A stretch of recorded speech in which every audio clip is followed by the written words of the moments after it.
my universe. Oh, yeah.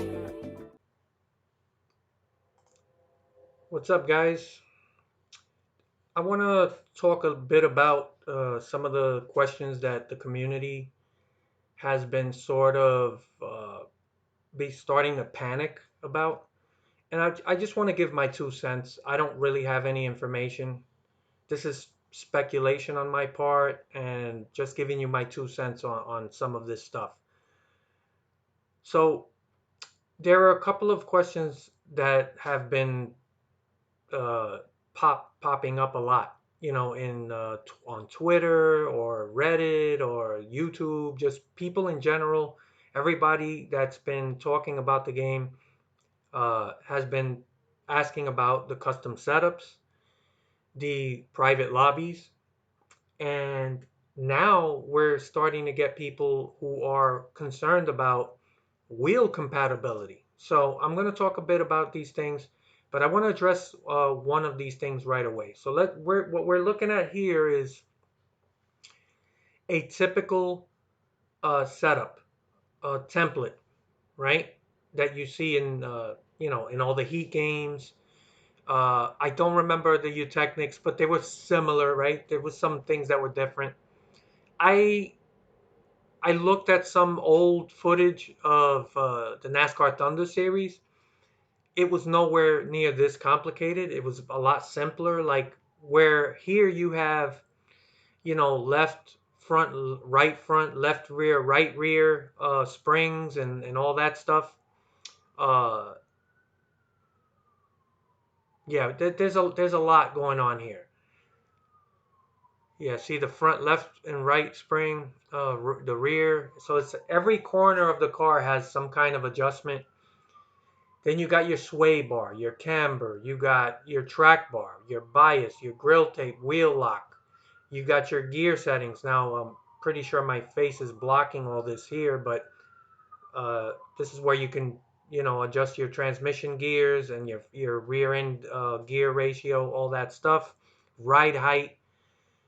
As you can see, there's a lot of parameters here, right? So before we get into, what I think about what's going on, uh, in my opinion, I'm not a game developer. And if there is somebody out there who has experience with developing games, if you feel free to chime in and correct me. I'm not a game developer, but this to me seems complicated to make it work. And just think about it. Everything you click on between all these parameters has to correlate to something with the physics of the car at a particular track. There's a lot of parameters, right? So you make one simple change to, let's say, your sway bar, or your left rebound on the rear. Uh, all of these little details have to be calculated in real time and just translate to how the car behaves on the track. To me, this sounds like a complicated system. It doesn't sound easy to do. I'm not making excuses for these guys, but what I'm trying to get at is I don't know if there's custom setups in this game. I don't know that for sure. Now, they did say they're going to talk about this stuff soon. I'm going to give these guys the chance to talk about it. But my 2 cents is it's not in the game. I wouldn't hold my breath to for them to reveal that, yeah, you got all this stuff going on. And the reason is, if it was in the game, I think they would have just simply said, yes, there are custom setups in the game. We will have more to say on that in the future. And they would have just squashed it, because you don't want to leave any negative thoughts in the minds of consumers. You don't want to leave that just lingering around, right, in their brains. If there's something they need to know, they should know right away. Yeah, it's in the game. Guys, relax. We're going to reveal more about it later when we're ready. But they're not doing that. And to me, that signals that we don't have a custom setup in this first game. Now, for me, I'm gonna tell you right off the bat, this is not a deal breaker for me. Um, this isn't gonna make me feel like I'm not buying this game. It's important that there's custom setups, but I'm willing to wait on that. And here's the other reason. This is also speculation on my part. Because it probably takes a lot of work to make sure they implement this into the game and make sure that everything works properly. They probably just felt like it's a lot of time and resources to put into the first game when, and keep this in mind, this current gen car is going to be obsolete. It's right. After this game, this is going to be obsolete. They're moving on to the next gen car. The next game has already been in development. I don't know since when, but it sounds to me like they've been on it for a while. I forgot where I read that, but I'm thinking that they probably said, why waste time and resources putting the setups into this game, because maybe it's not easy to, like I said, I might be wrong. I'm not a game developer. Maybe this was easy to do. But to me, if it was easy, they would have done it. They would have confirmed it. They haven't. So I would be surprised if they came out and just said, "Yeah, here's the custom setups. It's in the game." Like, why would you wait this long and let this stuff linger? This isn't really good for them. And as I've always said, honesty is the best policy. And remember in the very beginning of the marketing when people were asking, "Oh, there's no truck, there's no Xfinity." It was a big deal. For like 2 days, it was a big fucking deal. People were livid about it. "Oh, I'm not buying this game. It's only got the Cup Series." And then you had other people like, and even myself, which I agree with, who felt, just focus on the Cup Series. Let's make sure that the game is well rounded and feels like more immersive, and then worry about adding the other series down the line. That's where I stand. Now, my point is this: it was a big deal, and but once motorsport games just like kind of confirmed it's just a Cup Series. When was the last time you heard people, and I don't mean one or two people, just random people, but just like as a community, where you get a group of people complaining about truck and Xfinity? When was the last time? That shit went away. You know why? Because they squashed it. Right away, they said, look, it's not in the game. It's a Cup Series game. We just want to make sure that the foundation of this for the first game is solid, and then we can build on that. And I agree with that philosophy. But my point is, nobody's complaining about Truck and Xfinity anymore. They know it's not in the game, and they moved on to other things. This is why it's important, if anybody at Motorsports Games is listening, when there are questions in the community about certain things, you need to address it ASAP. Don't let people just constantly ask the question and it's not being answered. Then what's the next thing? They're going to say, oh, they're hiding something. Why aren't they just answering the question? It's like a snowball effect. It's just going to get worse. The longer you wait to address these things, and I say treat it like a band-aid. You don't pull it off slowly. You're gonna hurt yourself. You rip it right off, get it over with. Truck and Xfinity not in the game. Nobody cares anymore. They've moved on from that. And to me, this issue with the setups, you need to come out. Again, I don't think it's in every. Hold on, give me 1 second. All right, all right. This setup issue to me, if it's not as big a deal, I think, for the first game, right? Because of the reasons I stated. If they just come out and say, look, we felt like a slider system with five custom setups, and remember, it's not five setups for the whole game. It's five setups for each track. So how many tracks do we have in the game? I mean, I don't know, but off the top of my head, let's say there are like 28 to 30 tracks. you got to multiply that by 5 because obviously you can't use the same five different setups for Daytona at Martinsville or at a road course or at a mile and a half track. Every track is different, and they're going to have 5 setups that work for these tracks. So I just want people to keep that in mind. I know it seems simple to just have a slider system, but they still had to program that to make sure that it works. Now, is it going to work? I don't know. I'm not telling you it's going to work. And if it doesn't work, that's a problem. But I'm just putting things in perspective. I'm just telling people that it's not the end of the world if it for the first game it's just a slider system. And as long as with the next gen car, they do implement the custom setups. You might feel different, and that's fine. And I'm not here to tell people, hey, you should still buy the game. If this is a deal breaker for you, don't buy the game. I've always said, just like the old saying goes, the customer's always right. Well, you're the customer, and if for you this is a game deal breaker, don't buy it. Okay, and that's why motorsport games needs to just come clean, come out, just let people know what's the deal. Now, again, I did tweet online to on Twitter to Rusty Walrus, and he said they're going to be talking about a lot of this stuff soon. So I'm going to give them the benefit of the doubt. I like the direction these people are going. I already know we're not going to get a lot of things that we want, especially in the first game. That's just the way it is.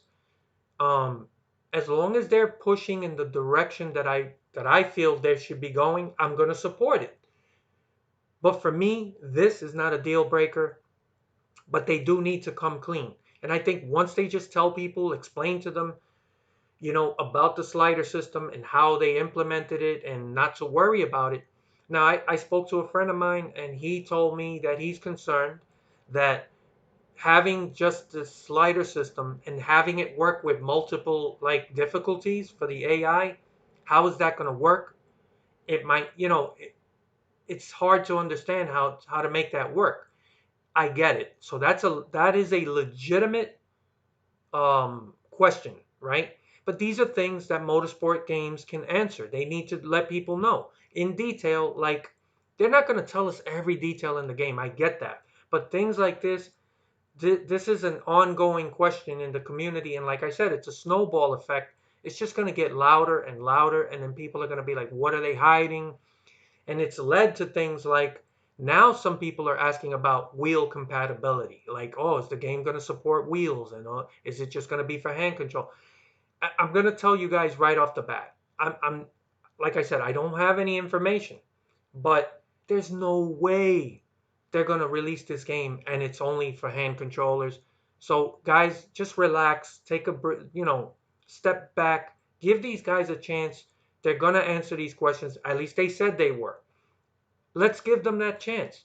Yeah, the game is just about 5 weeks away, and it feels like it's getting, oh my God, they're running out of time.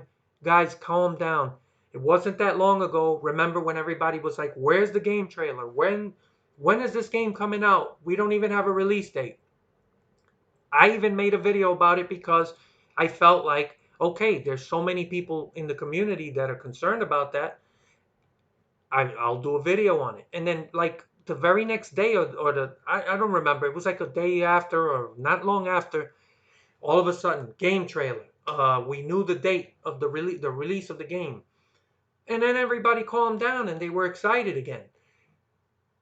People do panic a little too much. And I think that, yeah, the game is not that far from a release, but there's still time. They said they're going to reveal more information and about online multiplayer, which I'll talk about in a second. But um, that's all I'm saying. These guys seem to be well intentioned, and they do seem to be putting an effort, and they're going in the direction that I think a lot of people appreciate. So let's cut these guys a little bit of slack. I'm not saying just whatever happens happens, because, like I said, the customer's always right. If this is a deal breaker for you that you don't have custom setups, don't buy the game. I firmly believe that. I've always told people that, the consumer has to, flex that power of their wallet. And the best message to send is not buy the game. Now, for me, it's not a deal breaker, but if it is for you, don't buy it.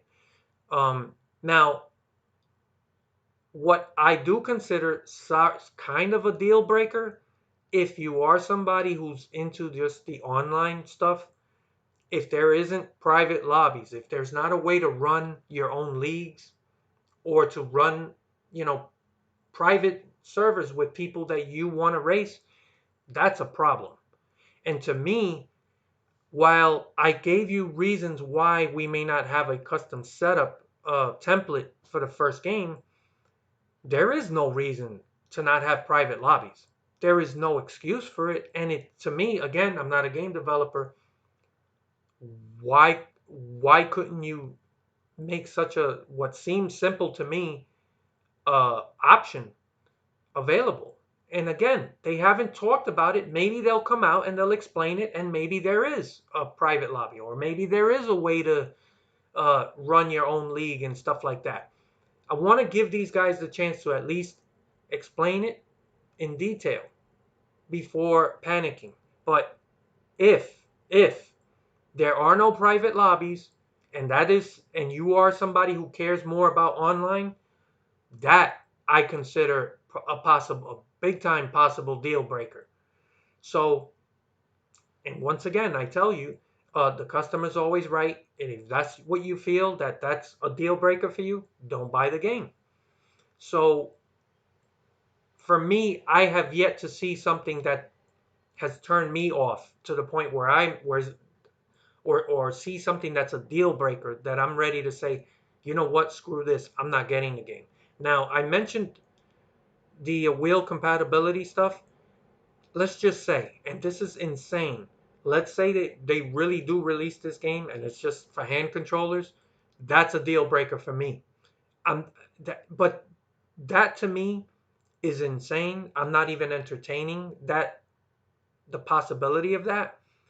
And this is why I tell motorsport games or anybody, in game development, be honest, you're better off. I think when you rip that band-aid off and just tell people what's what, they'll move on, or they'll just be like, "Okay, I'm in or I'm not." And I think a lot of people are willing to give you a chance if you're just straight up. And I don't think they're trying to hide things, but I do think that they're afraid to maybe answer some of these questions. So like I said, they did say they'll be talking about this soon. I'm gonna take them at their word, and I'm just saying let's give them the chance to explain it, and then you can make that decision. I'm not gonna tell people, oh, custom setups are not important. You need to support this game. I'm not gonna do that. All I can do is tell you why I'm supporting it, why this is not a deal breaker for me. But I'm not going to tell you, hey, support the game anyway. If this is a deal breaker for you, then, like I said, then don't buy the game. So I'm just going to give these guys a chance to explain some of this stuff. They said they would. Yeah, I know the game is like just over a month away. There's still time. They're going to talk about it. And who knows what else they're going to reveal. So those are my thoughts on this. Like I said, and I could be wrong. Maybe this is really simple to just punch this in and make it happen. I don't think it is. It just doesn't seem, it seems complicated to me. When you look at how many parameters are here, every single one of these things that you click, it has to calculate and code to the physics of the car at the particular track. The fact that it works is, to me, it's impressive, right? But maybe this is not complicated. Maybe this is easy. I don't know. I can't tell you that with absolute certainty because I'm not a game developer. So those are my thoughts. I do expect them to. I just speculating. They're working on the next game. They're already working on the next gen car. I think they probably felt, let's work on this stuff to make sure that it's ready for the next gen. Why put the time and effort to make sure that this, what seems to me complicated, to make this work for one game for a car that's going to be obsolete in a year? And I know, and I'm with you. If you're going to tell me, well, I don't care. This has been around for a long time. There's no excuse. I'm paying full price for this game and I expect this in the game. I am totally there with you. I'm not butting heads with you on that. That's the decision you have to make as a consumer, okay? So I try to be fair. I try to be constructive with my criticism. When I feel there's something that is a deal breaker for me, I talk about it. Um, this is disappointing. I do want to see custom setups. I don't want people to think that I don't care. I do care about this, but I'm just trying to look at why it might not be in the first game and why it's, it's not a deal breaker for me right now. Yeah, if this shit goes on, for multiple titles, I'm not going to stand for that. But this is where I stand today. I'm not going to die on this fucking hill either. Uh, so if you feel this is important enough, I'm with you. Um, the private lobby issue is to me much more serious. So that's something they need to explain. I'm not an online guy, really. I'm more concerned about racing the AI and making sure that that works and that's, immersive and challenging. But yeah, if you're an online guy, I would that's definitely a big concern. So really, those are my thoughts. I look forward to your comments and hopefully we get some information soon. Later.